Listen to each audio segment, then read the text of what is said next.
Hello my dear students, welcome back to the news analysis of the day. Today we shall discuss the Hindu dated March 25.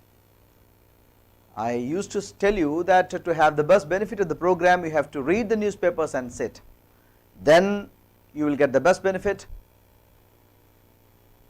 My aim is to present the news items in front of you as stories so that you can follow the news ever since it breaks and it develops.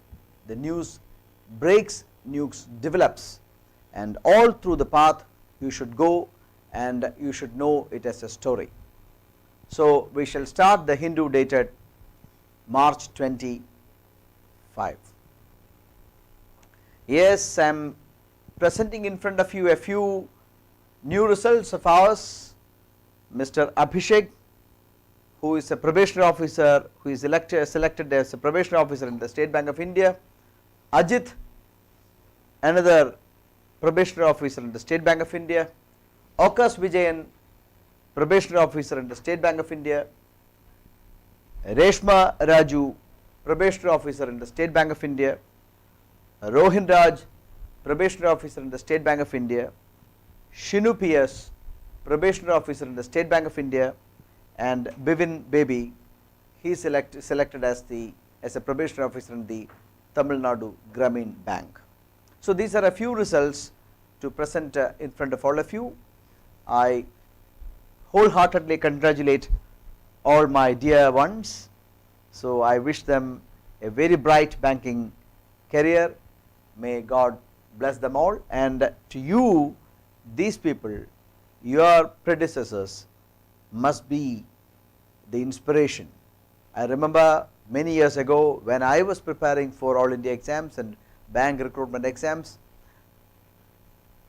people who had already got jobs were genuine inspirations to me, and I am very sure that to you people, these people's success will be a great inspiration. So with this note, we shall start our news analysis.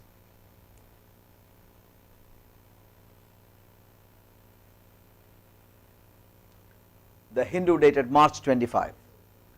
Justice N.V. Ramana set to take over as the 48th CJI, Chief Justice of India, and that is a major news item. Justice N.V. Ramana set to take over as the 48th Chief Justice of India. He was recommended by the current Chief Justice Sharad A. Bobde, and if his recommendation is approved, generally it is done by the government, then Justice N.V. Ramana, the senior most justice of the Supreme Court of India, will become the Chief Justice of India, the next Chief Justice of India. He is from Andhra Pradesh and he will have a term till 2022.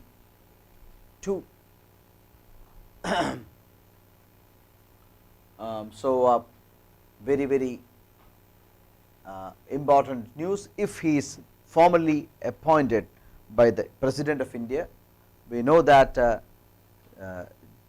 these appointments are done by the President, of course by the government in the name of the President.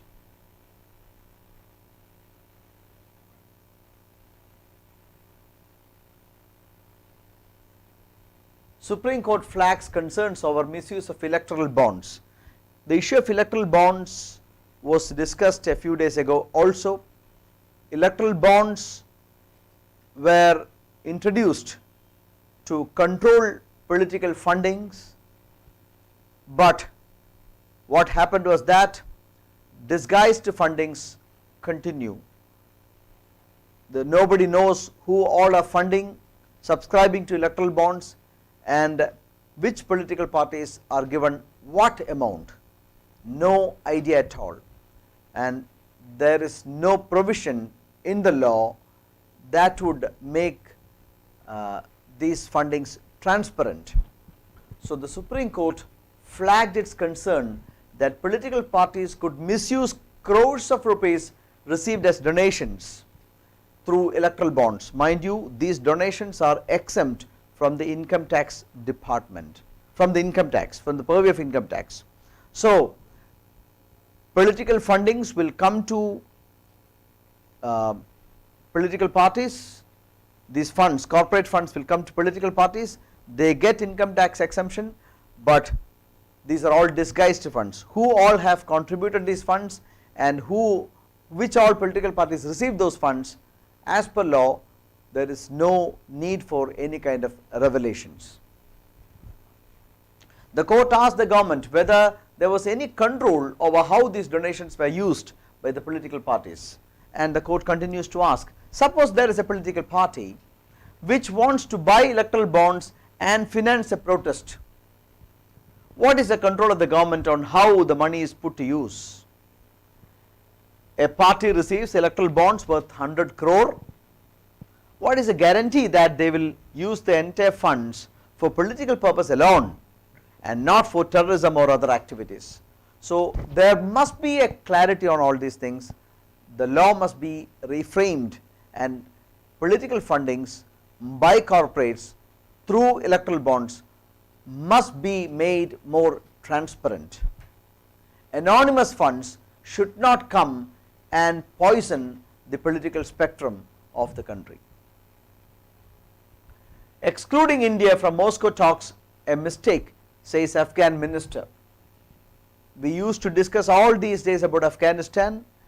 Afghanistan is in the limelight now because the United States and NATO forces have planned to move out of Afghanistan, and the move would start from May 1. So, the United States of America wants to have a credible government in Afghanistan, and to provide a credible government before they leave Afghanistan, negotiations have been taking on. A set of negotiations took place in Doha, Qatar, and now of late Russia also convened a meeting on Afghanistan.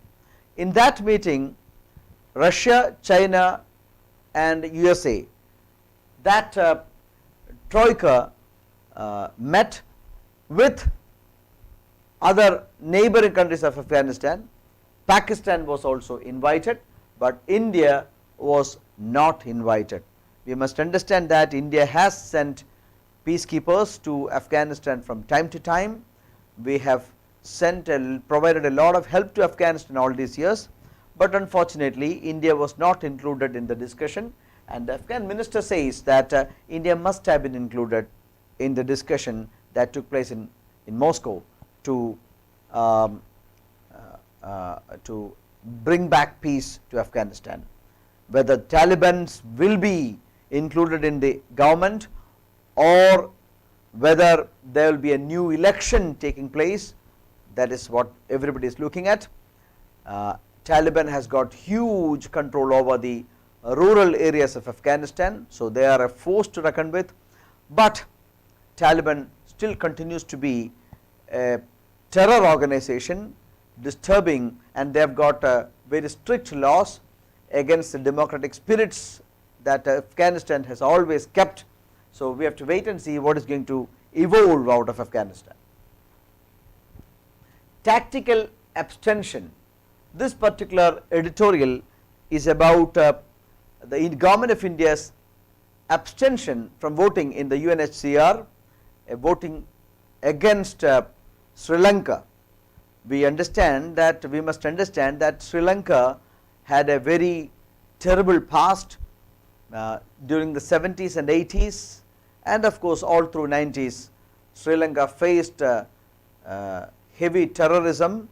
LTTE was fighting the national forces of Sri Lanka, and finally in 2010 the Sri Lankan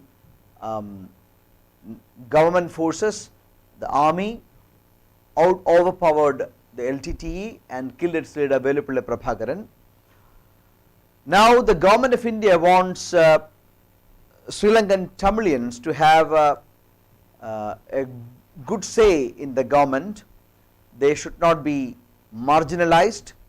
So Tamil aspiration should be protected, but Indian government does not want to spite Sri Lanka. That is why Government of India did not vote against Sri Lanka in the recent UNHCR, UNHRC, United Nations High Commission for Refugees. So human rights, United Nations Human Rights Commission. So India did not vote against Sri Lanka and did not spite Sri Lanka. There were two reasons. One, India is concerned about its neighbors, and India does not want to spite Sri Lanka, and wants to keep the room for discussions alive. Had we voted against Sri Lanka, then Sri Lankan government would not have given us an opportunity to discuss the matter of Sri Lankan Tamilians with the government of Sri Lanka. That was reason number one. Reason number two, of course, we know that Chinese influence is going up in Sri Lanka, so we want to keep Sri Lankan government in good humor. So these are the two reasons why we did not vote against Sri Lanka in the UN High Commissioner, sorry, UN Human Rights Commission. So the vote was to have a detailed accountability on war crimes that took place in Sri Lanka during the war between LTT and the Sri Lankan government, which ultimately the Sri Lankan government won. There were forced disappearances and many Tamilians were persecuted. So those things have to be investigated. It was for that the resolution was passed against Sri Lanka, in which India abstained from voting. I think it is clear to you now. The first question is given to you now. Which of the following films has won the Best Film Award in the 67th National Film Awards announced recently? Kasturi, Marakkar Arabikkadalinte Simham, Helen, Water Burial, Gumnami. Best film. Listen, National Film Awards will be very important, so please make sure that you write down who is the best actor, best actress, best film, best director, and all the information regarding the National Film Awards will be very important. Yes, the answer is 2, Marakkar Arabikkadalinte Simham, acted by Mohanlal. Kasturi is the best children film. It is a film in Hindi. Kasturi is the best children film in Hindi, and Helen won Indira Gandhi Award for best debut film of a director. Water Burial is the best film on environment conservation. So I have explained about Kasturi, Helen, and Water Burial. Very, very, very important. Please take note of all the important awards in the 67th National Film Awards. Second question, who among the following was the chairman of the 67th National Film Awards jury? Shaji N. Karun, Arun Chadda, N. Chandra, Saibal Chatterjee, Adur Gopalakrishnan. Who among the following is the jury chairman of the 67th National Jury Awards, Film Awards? Please answer. The first question, I got the answer very spontaneously. I am very happy regarding that. Good to know that you are following the newspapers. Very good, and you are awaiting the program. But the second question, it looks as if you are taking some little more time. Okay, I shall give you the answer. It is N. Chandra, the third option, who is the chairman of the 67th National Jury Award. N. Chandra, very important. Arts and awards, this editorial covers most of the things. The announcement of the 67th National Film Awards to recognize films certified in 2019 quite predictably drew its share of controversies. Of course, controversies have always been part and parcel of National Film Awards. While some attributed a few of the awards to the political alignment of personalities and films concerned, there were others who thought that deserving candidates were overlooked. Of course, this is something which is very regular complaint associated with every National Film Awards. Please read information regarding awards is there in this editorial. Otherwise, you may read the newspapers or Google and get a full picture in your notebook of general awareness. Write down National Film Awards, 67 National Film Awards 2021, and write down all the awards. Best actor, best director, best actress, best film, and everything should be written and must be read many a time. GST, no discretion, only formula. In Rajya Sabha, Finance Minister skirts opposition questions on LIC Act amendments. Goods and services tax was not pending with the centre. Listen, when GST was implemented in the year 2017, it came into being on July 1, 2017. There was an understanding, written understanding between the centre and the states that for the next 5 years, if there is a shortfall of revenue, then that shortfall will be compensated by the centre. The centre would calculate, presume that state's revenue would grow at 14%, and if there is a shortfall for any reason, they will be compensated by the centre. But when the pandemic started and when everything was closed down, when the central exchequer was also in deep trouble, the central government first erred, saying that they would not compensate. But now the finance minister says that there is nothing due to any of the states as compensation to GST collection shortfalls. Okay, so government says that there is no discretion used, but only the formula that is applied. What is the formula? Every state, if there is a shortfall of GST, will be compensated, and the growth of tax prediction was at 14%. Pandit Ajoy Chakraborty is a name associated with. Who is Pandit Ajoy Chakraborty? Ajoy Chakraborty will perform in Bangladesh during Prime Minister Modi's visit to Bangladesh. Is he an Hindustani vocalist or an artist of flute, sitar, shehnai or violin?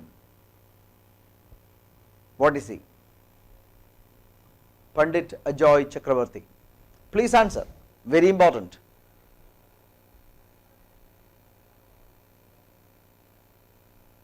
He is going to perform in front of Indian Prime Minister and Prime Minister of Bangladesh in Dhaka.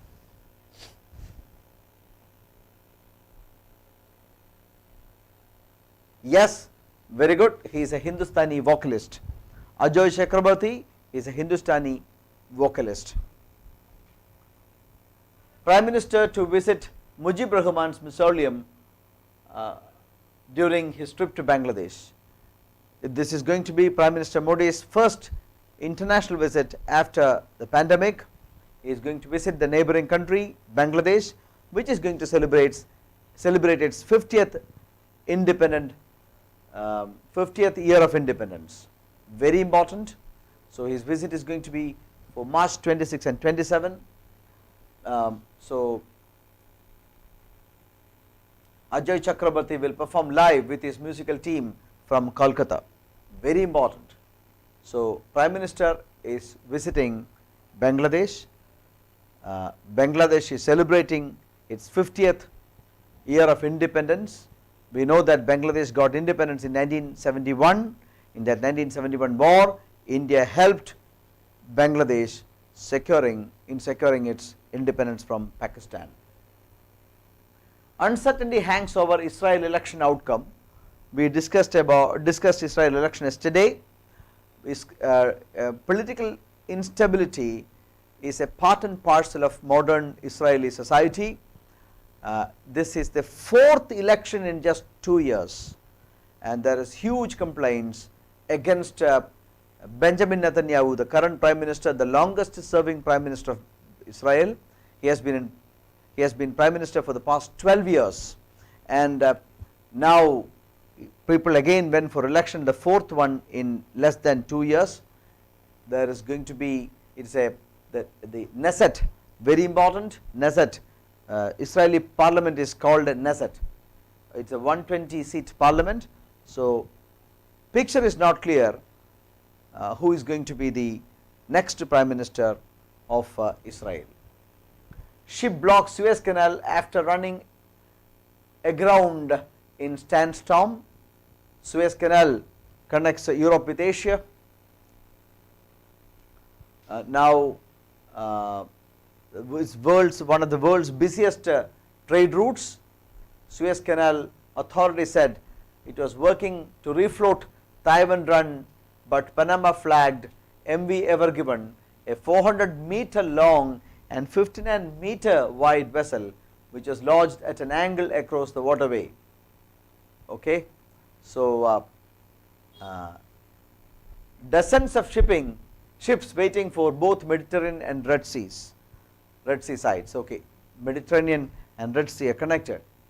So very, very important. Suez Canal is in Egypt. It has come to limelight, so you should know. Define unfair trade practice for e-com. Parliamentary panel warns Centre that predatory pricing will wipe out competition, hurt customers. A parliamentary panel has recommended that the government should offer a more clear-cut definition of what constitutes unfair trade practice, as well as spell out a practical legal remedy to tackle the issue, warning that there was a risk that predatory pricing by e-commerce firms may result in competition being wiped out and prove detrimental to consumers in the long run. Okay, so panel is headed by Pradap Singh Bajwa, not important to take down. There are many parliamentary committees attached to different ministries which would look into different matters and will recommend to the government. So this particular committee was looking into consumer protection e-commerce rules 2020 and it was tabled in Parliament. The Union Budget 2021-22 proposes a digital tax of %, to non-resident companies with annual revenues in excess of ₹2 crore and covers online sales of goods and services to Indians. What percentage? How much percent? How much percent will be charged on non-resident companies with annual revenues in excess? In excess of 2 crore. And covers online sales of goods and services. The companies that are non-resident and covers online sales of goods and services, if their turnover is above 2 crore, they have to pay a digital tax of what percent? That is a question. Very important. This was a proposal in the Union Budget of 2021-22. Please answer.